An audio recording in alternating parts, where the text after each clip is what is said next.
Have you ever noticed that things aren't quite as reliable as they used to be in the bedroom? Perhaps you've found it harder to get things going, or maybe keeping an erection feels like trying to hold on to a slippery fish. It's a reality that many men face, especially as the years add up. And it can be incredibly frustrating, even disheartening. You might wonder if it's just part of getting older. And while age does play a role, there's a surprising truth about something you might be doing in private that could be quietly undermining your ability to perform when it really counts. As a surgeon who deals with these issues regularly, I see a common pattern, a specific mistake that, frankly, many men aren't even aware they're making. It's not about shame or judgment, but about understanding how our habits can shape our bodies and our capabilities in unexpected ways. In this video, we're going to pull back the curtain on this often overlooked issue and explore how a simple change in your private routine could make a profound difference in your confidence and ability to get and keep an erection. You might be surprised at just how significant this one thing can be. Watch to the end for something that will truly surprise you about the power you have to change this. Let's dive right into it. Starting with this mistake, it's not something you'll read about in many men's magazines. And it's definitely not something most people feel comfortable talking about. But it's a real, physical, and psychological factor I see contributing to erectile difficulties, particularly in men over 60. The mistake. It often comes down to the way a man is masturbating. Now, before you tune out or feel uncomfortable, hear me out. This isn't about whether you do it or not, or how often. It's about the specific technique and the kind of stimulation you've become accustomed to, sometimes over many years. Think about it like this. Your brain and body are incredibly adaptable. They learn. They get used to things. If you consistently use a very specific method of masturbation, perhaps one that involves a very tight grip, a rapid pace, or relies heavily on intense visual stimulation like certain types of pornography, your system learns to respond optimally to only that exact set of conditions. The problem arises when you try to transition to partnered intimacy. Sex with a partner is inherently different. The sensations are softer. The pace might vary. The psychological elements of connection and interaction are present, and the physical stimulation is often much less intense than the very specific technique you've trained your body to respond to during solitary activity. Your brain and your penis have essentially learned a language of arousal and orgasm that only that solitary method speaks fluently. When faced with the different language of partnered sex, which might involve softer touch, kissing, emotional connection, and perhaps less direct, intense physical stimulation initially, your system might not register it as strongly. It's like trying to unlock a door with a key that only works on a specific type of lock you have at home, not the standard lock on the door you're trying to open now. This isn't just a theory. It's based on how the nervous system and the brain's pleasure centers work.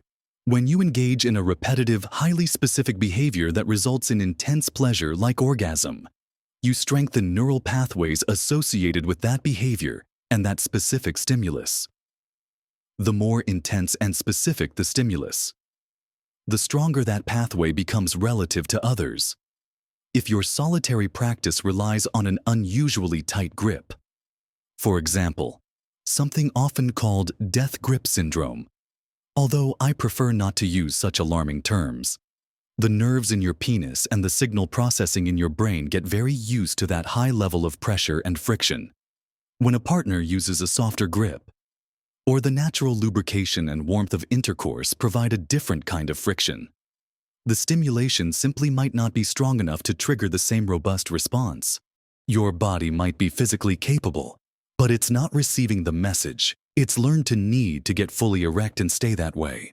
Similarly, if your masturbation habit relies heavily on specific visual triggers, like fast-paced or extreme pornography, your brain can become conditioned to need that intense visual input to get aroused. Partnered sex rarely involves such constant, specific, and often unrealistic visual stimulation.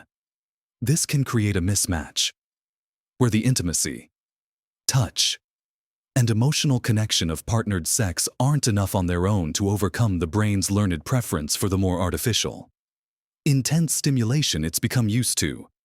It's not a moral failing or a sign of something being fundamentally wrong with you or your partner. It's a matter of your body and brain having been inadvertently trained. This conditioning can lead to performance anxiety, because you know you can get an erection on your own under specific conditions. But you struggle when those conditions aren't present with a partner. This anxiety then feeds into the problem, making it even harder to get and maintain an erection. It becomes a vicious cycle. The good news is that this is a learned behavior. And like any learned behavior, it can be unlearned or modified. It requires patience and a conscious effort to retrain your system, but it's absolutely possible.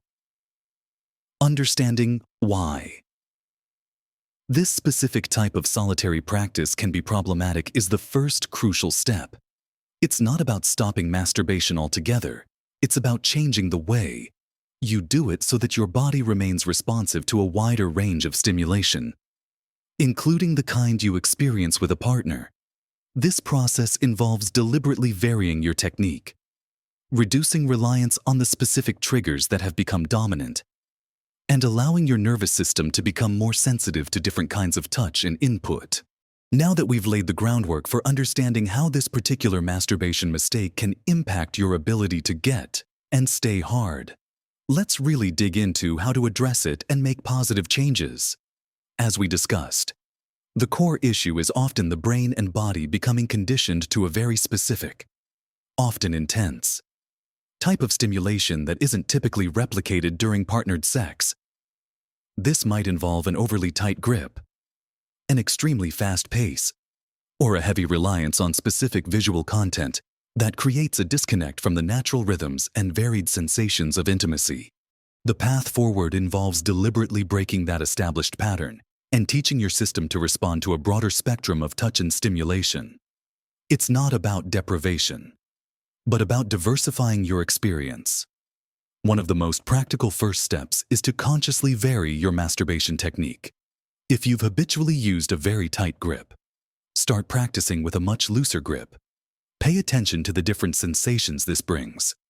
It might feel less intense at first, perhaps even frustratingly so, because your nerves have become less sensitive to gentler touch.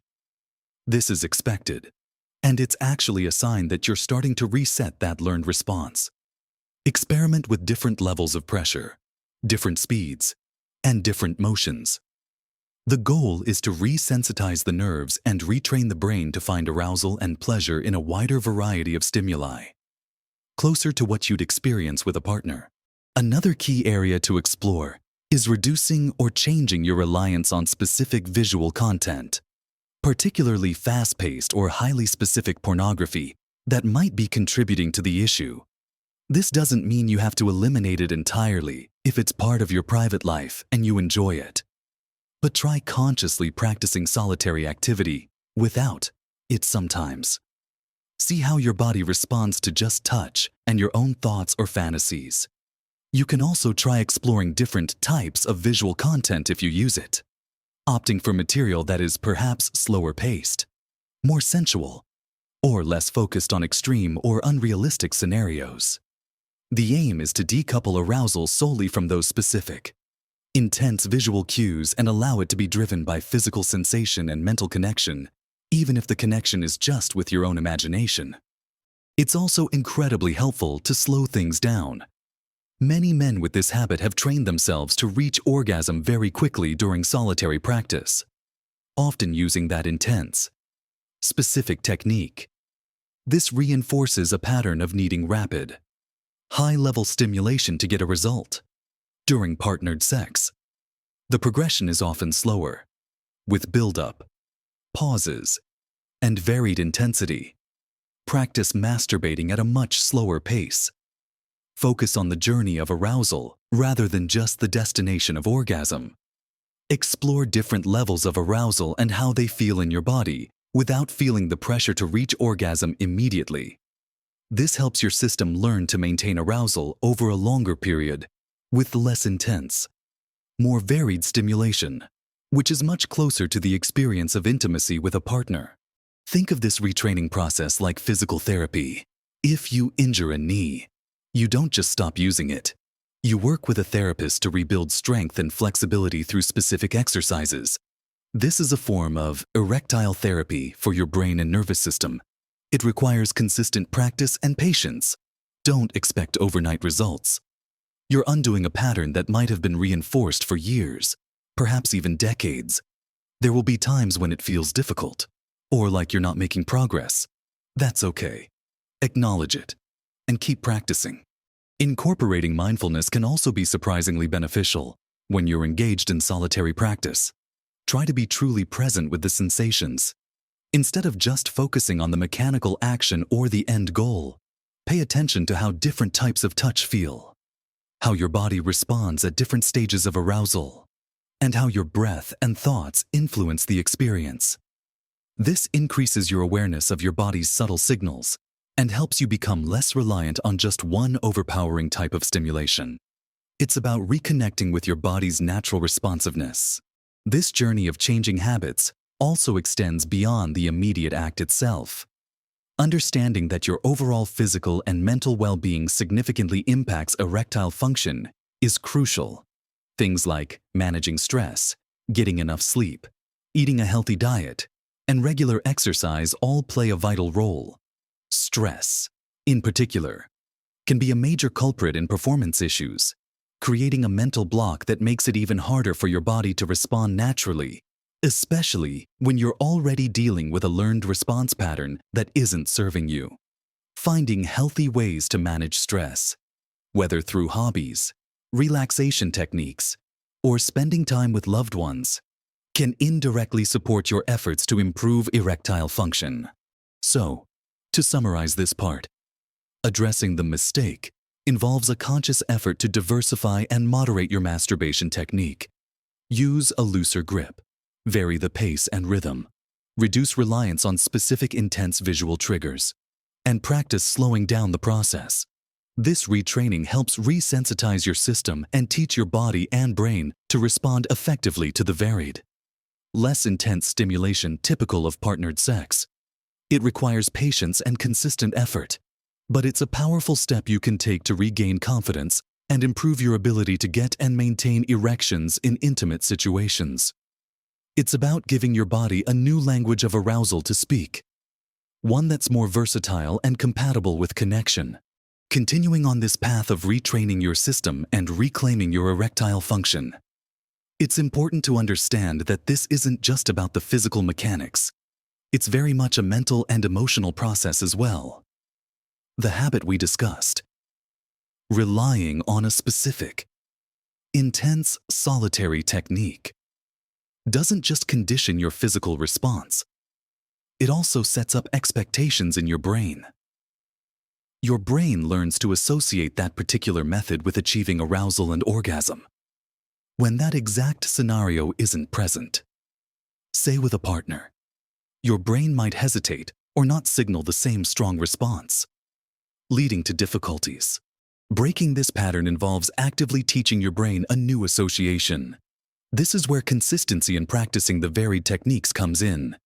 Every time you practice with a looser grip, or a slower pace, or without relying on intense visual input, you are creating and strengthening new neural pathways.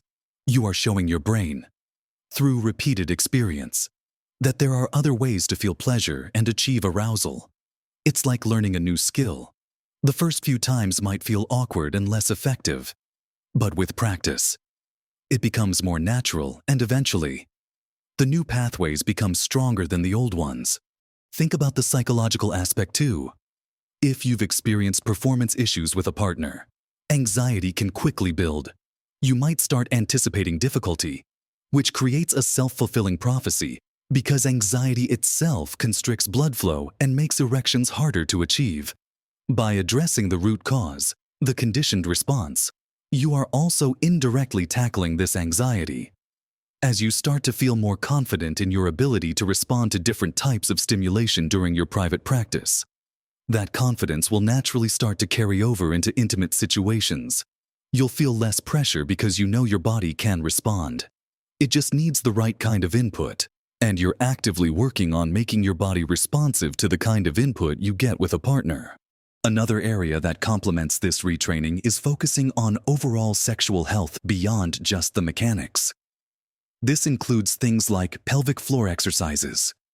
While often associated with women or urinary control, strengthening the pelvic floor muscles, the muscles you use to stop the flow of urine, can improve blood flow to the penis and help maintain rigidity. These exercises, like Kegels, are simple and can be done anywhere, anytime, without anyone knowing. Just clench those muscles, hold for a few seconds, and release. Repeating this regularly can make a noticeable difference in the firmness of your erections and your ability to maintain them.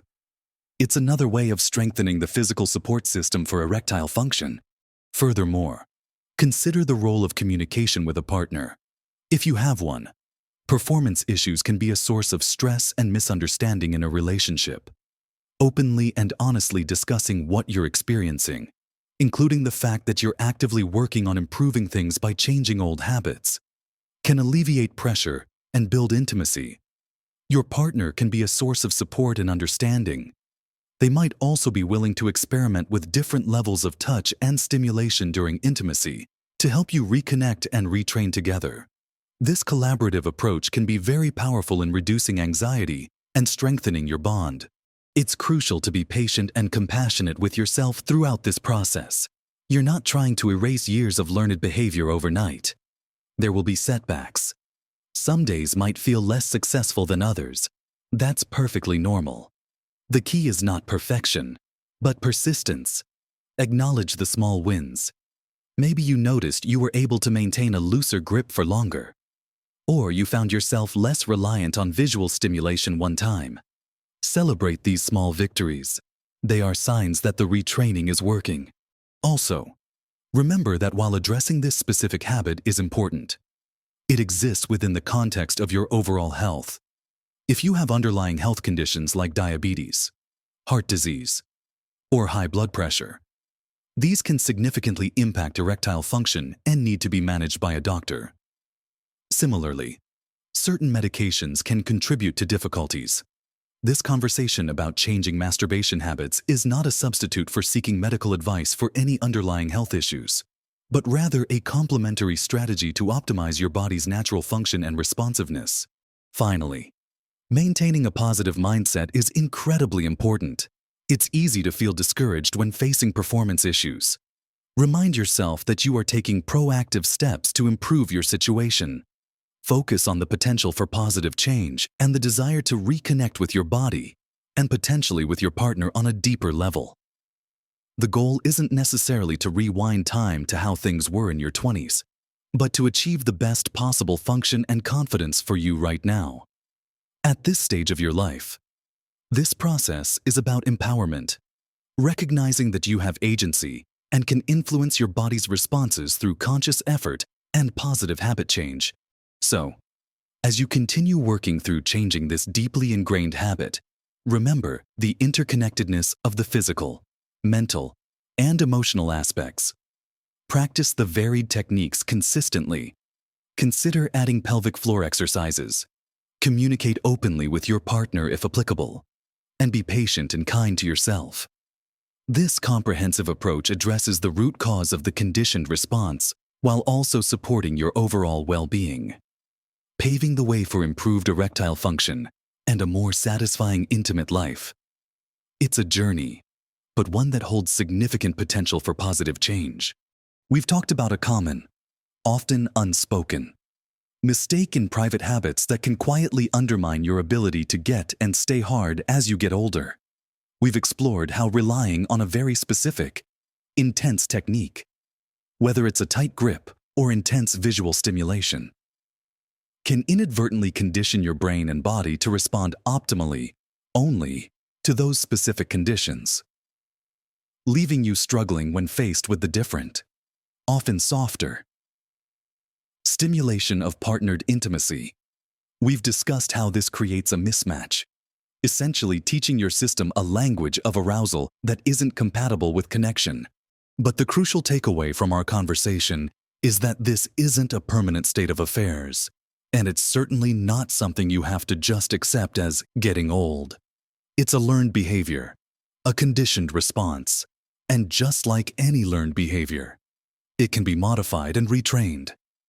We delved into practical strategies like deliberately varying your masturbation technique, practicing with a looser grip, different speeds, and focusing on gentler sensations. We talked about reducing reliance on specific, intense visual content and practicing slowing down the process of arousal to become more sensitive to a wider range of stimuli. These steps are about re-educating your nervous system, teaching your brain and your penis to become more responsive to the kind of natural, varied touch and connection that is part of intimacy with a partner. It requires patience and consistent effort, like any form of physical or mental training. But the potential rewards, increased confidence, reduced performance anxiety, and improved sexual function, are well worth it. We also touched upon the importance of complementary strategies, such as incorporating pelvic floor exercises to improve blood flow and rigidity, managing stress, and maintaining overall health through diet and exercise, and for those with partners. The value of open communication and collaboration in this process cannot be overstated. Sharing what you're going through and working together can transform potential stress and frustration into a shared journey of rediscovery and connection. Remember, you are not alone in facing these kinds of challenges. Many men, especially as they age, encounter changes in their sexual function. The difference lies in understanding the contributing factors and taking proactive steps to address them. This specific habit, while private, has a very real impact on your public or partnered life. By making conscious changes in your private moments, you can significantly improve your confidence and capability when you are with a partner. This isn't about blame or shame. It's about empowerment. It's about understanding how your body works and recognizing that you have the ability to influence its responses. By making these adjustments, you are not just working on getting an erection, you are working on reconnecting with your body, reducing anxiety, and potentially enhancing intimacy in your relationships. It's a holistic approach to sexual wellness that acknowledges the interplay of physical habits, psychological patterns, and emotional well-being. So, I encourage you to approach this with curiosity and persistence. Start small with varying your technique. Be patient with yourself if progress feels slow. Remember that every time you practice a new way, you are building a stronger pathway towards the kind of responsiveness that serves you better in all aspects of your intimate life. If you found this information helpful, if it resonated with you or shed light on something you've been experiencing, please let me know in the comments below. Sharing your thoughts or experiences can also help others who might be going through something similar and feel isolated. Don't forget to give this video a thumbs up if you found it valuable, as that tells me I'm providing content that is helpful to you. And importantly, subscribe to my channel. By subscribing, you'll ensure you don't miss out on future videos where we'll continue to explore aspects of health and well-being relevant to men over 60, empowering you with knowledge and practical strategies to live your best life at every age. You have the power to make positive changes, and small adjustments can indeed lead to profound improvements in your health, your confidence, and your happiness. Live your best life at every age.